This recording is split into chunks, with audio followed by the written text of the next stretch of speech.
என்ற ஆணுக்கும் மனைவி என்ற பெண்ணுக்கும் நடக்கின்ற உடலுறவுக்கு அவர்களை தவிர வேறு சாட்சி இல்லை. மனித சிருஷ்டியில் ஆணுக்கு பெண்ணும் பெண்ணுக்கு ஆணுமே சாட்சி. இதில் யார் ஒருவர் பொய் சொன்னாலும் உண்மையை சொன்னாலும் அதை நிரூபிக்க ஆதாரங்கள் இல்லை. மிஸ்டர் தயாநிதி, உங்கள் மகன் ராதாவோடு உடலுறவு கொண்டதற்கான சாட்சியங்கள் கேட்டீர்களே, ராஜா உங்களுக்கு பிறந்த மகன் தான் என்பதற்கு நான் கேட்ட சாட்சியங்கள் எங்கே எங்கே கொடுக்க முடிந்ததா உங்களால்? ஆனால் ராஜா ராதாவோடு உடலுறவு கொண்டது உண்மை என்பதை நிரூபிக்க நான் கொடுக்கும் சாட்சியம் இதோ.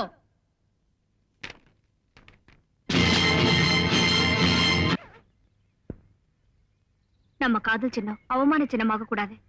அதனாலதான் சொல்றேன், நான் கர்ப்பிணின்னு வெளியே தெரியறதுக்கு முன்னால நீங்க என் கழுத்துல தாலி கட்டியாகணும். தான் பிள்ளை ஒரு கர்ப்பிணி கல்யாணம் செய்துக்கிறத எந்த அப்பா அம்மா தான் சம்மதிப்பாங்க? உங்க அப்பா அம்மா சம்மதத்தோடய என்ன காதலிச்சீங்க? கல்யாணம் பண்ணிக்குவீங்கன்னு நம்பித்தானே உங்க ஆசைக்கு நான் சம்மதிச்சேன். அப்போ என்னென்ன பொய் சொன்னீங்க? ராதா, காதல்ங்கிறது ஒரு விதமான பசி. அது அடங்குறதுக்கு அதை இதை சொல்லித்தானே தொலைக்க வேண்டியிருக்கு. அதெல்லாம் உண்மையாயிடுவேன். ஒண்ணு மட்டும் மறுக்க முடியாத உண்மை, என் கர்ப்பத்துக்கு காரணக்கர்த்தா நீங்கதான். அது எனக்கும் உனக்கு மட்டும் தானே தெரியும், உலகத்துக்கு தெரியாதே. தெய்வத்துக்கு தெரியுமே. அந்த தெய்வம் வந்து சாட்சி சொல்ல போதா? அப்போ மனசாட்சி மண்ணாங்கட்டி. இத பார், உன் கர்ப்பத்துக்கு நான் தான் காரணம்னு உன்னால நிரூபிக்க முடியுமா? அப்படியே நீ அதை வெளியில சொன்னாலும் எனக்கு எதுவுமே தெரியாதுன்னு கற்பூரத்தை அணைச்சு சத்தியம் பண்ணிடுவேன். அதனால உன் நிலைமை இன்னும் மோசமாயிடும். ஜாக்கிரதை. இப்போ என் வயித்துல இருக்கிற குழந்தைக்கு வழி அழிச்சிடு. It's very easy and simple. அப்படி சொல்லலாமா? அது உங்க குழந்தை இல்லையா? அப்படி பார்க்க போனா எத்தனையோ குழந்தைகளுக்கு நான் அப்பாவாயிருக்கணும். வரட்டு மாடிய அப்பாவி பொண்ணே. பாய். யுவர் ஆனர், சட்டம் ஒரு இருட்டறை, அதில் வக்கீலின் வாதம் ஒரு விளக்கு, அது ஏழைக்கு எட்டாத விளக்கு என்று ஒரு பேரறிஞர் கூறினார். அந்த விளக்கு ஏழை ராதாவுக்கு எட்டியே ஆக வேண்டும் என்பதற்காகத்தான் இந்த வழக்கை நான் எடுத்துக்கொண்டேன். குற்றவாளி ராஜா வக்கீல் தயாநிதியின் மகன்தான் என்று தெரிந்ததும் ராஜாவின் பேச்சை டேப் ரெக்கார்டரில் பதிவு செய்யும்படி நான் தான் ராதாவிடம் கூறினேன். கடைசியாக என்னிடம் இருந்த ஒரே ஒரு அஸ்திரத்தை பயன்படுத்தி விட்டேன். யுவர் ஆனர், எதிர்த்தரப்பு வக்கீலுக்கு தேவைப்பட்ட சாட்சியம் இப்போது கிடைத்துவிட்டது. தன் மகனுடைய காதல் விளையாட்டுகள் தெரிந்தும் மிஸ்டர் தயாநிதி அவரை காப்பாற்ற முயற்சித்தாரே தவிர, வஞ்சிக்கப்பட்ட ஒரு பெண்ணின் வயிற்றில் வளரும் தன் பேரன் தேசி மகன் ஆகிவிடுவானே என்று அவர் கொஞ்சம் கூட கவலைப்படவில்லை. யுவர் ஆனர், ஆணுக்கொரு நீதி பெண்ணுக்கொரு நீதி என்று சட்டத்தில் இல்லை. ஆண்களுடைய கொடுமைகளுக்கு பெண்கள் ஆளாகித்தான் தீர வேண்டும் என்று விதி இருந்தால் அந்த விதியை ஒழுங்குபடுத்த வேண்டாமா? மண்புழுக்களாக இருக்கும் பெண்களை பாதிக்கக்கூடிய மனு தர்மம், மனுநீதி, மனுசாஸ்திரம் இவைகளை திருத்தி எழுத வேண்டாமா? பெண் மூலமாக பிறந்த ஆண் அந்த பெண்ணினத்தையே அழிப்பதை அனுமதிக்கலாமா? யுவர் ஆனர், அந்த காலத்து சீதைகள் காட்டுக்கு சென்று குழந்தைகளை பெற்றெடுத்தார்கள். இந்த காலத்து ராதைகள் கோர்ட்டுக்கு வந்து தங்கள் குழந்தைகளின் தகப்பனார் இன்னார் என்று நிரூபிக்க வாதாடுகிறார்கள். பாவப்பட்ட பெண்ணின் தலையில் தண்ணீர் ஊற்றும் நிலைமையை மாற்றி அவளுக்கு திருமணம் செய்து பன்னீர் தெளிக்கும் புதிய விழிப்புணர்ச்சி உண்டாக்க வேண்டும். சட்டத்தை பயன்படுத்தி சமுதாயத்தை மாற்றி அமைக்க வேண்டும். விபச்சாரி, வேசி என்ற சொற்கள் அகராதியிலிருந்தே அகற்றப்பட வேண்டும். யுவர் ஆனர், அந்த ராதாவை போல, இந்த சகுந்தலாவை போல இன்னும் இந்த சமுதாயத்தில் இருக்கும் ஆயிரம் ஆயிரம் அபலை பெண்களுக்கு வாழ்வு அளிக்க வேண்டும். கைவிடப்பட்ட பெண்களின் துன்ப தொடர்கதை இந்த ராதாவோடு முற்று பெற வேண்டும்.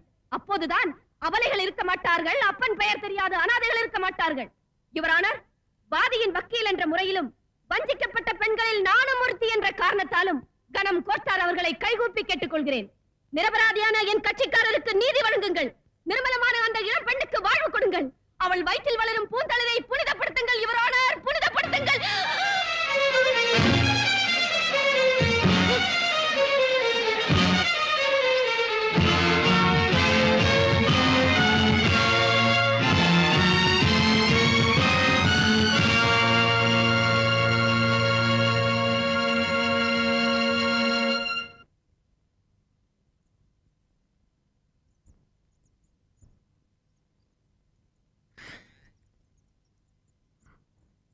டாக்டர், இப்போ உங்களுக்கு எப்படி இருக்கு? She is all right.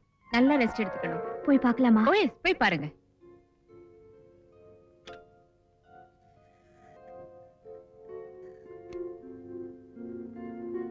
அம்மா, அம்மா,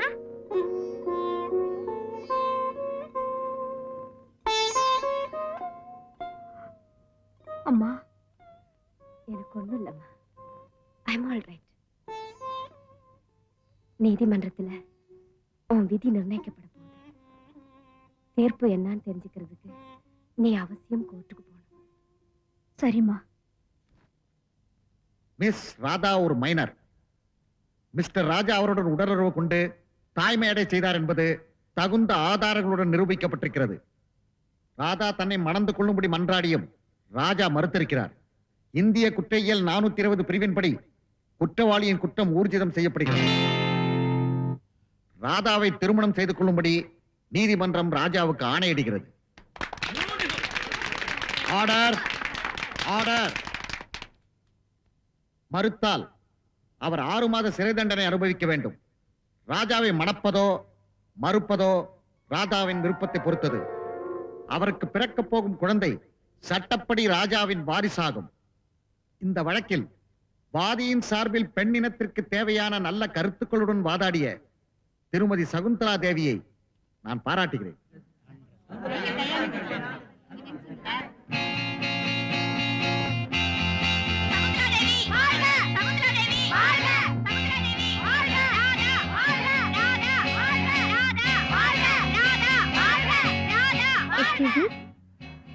மிஸ் ராதா, கங்க்ராச்சுலேஷன். தேங்க்யூ. நீங்க மிஸ்டர் ராஜாவை கல்யாணம் செய்துக்க போறீங்கல்ல?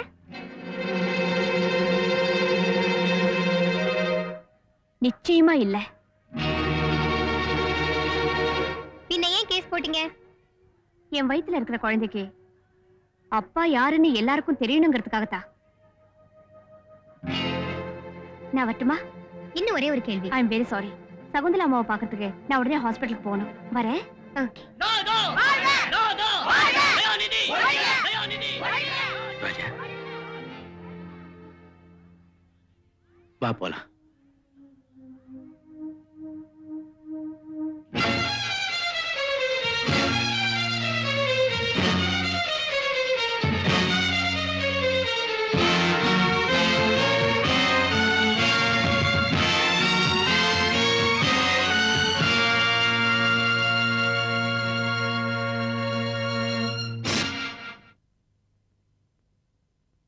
அம்மா, நீங்க ஜெயிச்சிட்டீங்க.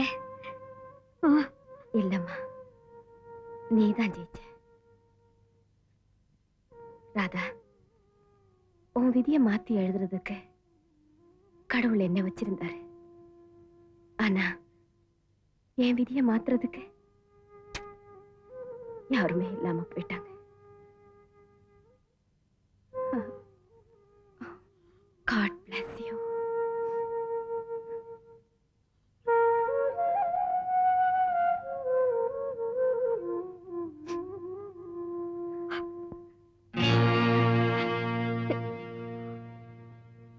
அம்மா, அம்மா, அம்மா,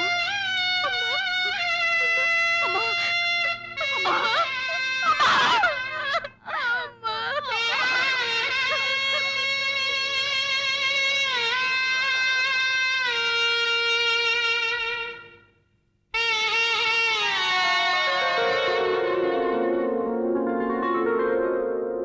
சகுந்தலா அம்மா சாகிறதுக்கு முன்னால அவங்க சொத்தையெல்லாம் என் பேருக்கு எழுதி வச்சுட்டாங்க.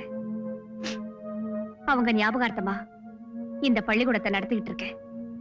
எதிர்காலத்துல இது ஒரு பெரிய காலேஜ் ஆகணும். அவங்க மகள் மேகலா இதுக்கு கரஸ்பாண்டா இருக்கணும். என் பிள்ளை பிரின்சிபல் ஆகணும். இதுதான் என் லட்சியம். பெண்ணினத்துக்கு பெருமை தேடி தந்து உங்களை பாராட்டுறேன்.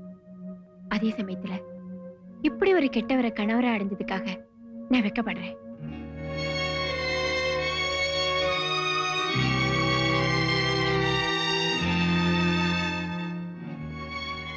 ராதா, பணத்தமிழ்லையும் பருவ கோளாறுலையும் தெரியாத்தனமா உன் வாழ்க்கையோட நான் விளையாடிட்டேன். என்னை மன்னிச்சிடு. அருணா, இந்த விஷயத்தை உங்ககிட்ட சொல்லாம இருந்தது என் தப்புதான். உங்களோட வீட்டுக்கு வரதுக்கு எனக்கு விருப்பம் இல்ல.